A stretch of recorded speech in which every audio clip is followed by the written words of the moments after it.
तो hello friends, मैं अस्मिता और आप सब कैसे हैं। उम्मीद करती हूँ ठीक होंगे। जैसे कि आप देख रहे हैं कि मैंने वीडियो अपलोड की है। हम रिसेंटली घूमने गए थे, तो मैंने उस दौरान अपनी वीडियो पोस्ट नहीं की, वो किसी ख़ास रीज़न की वजह से।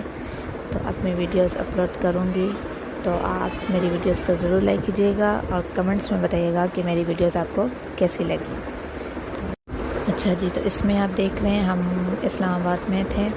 तो हम लोग एक नॉर्मल सी झील पर ही गए हुए थे। सुबह तो नहीं थी, खैर दोपहर थी और बहुत धूप भी थी। तो इसकी वजह से मैंने वीडियो पूरी बनाई भी नहीं थी, क्योंकि हमारी तबीयत भी ख़राब हो चुकी थी।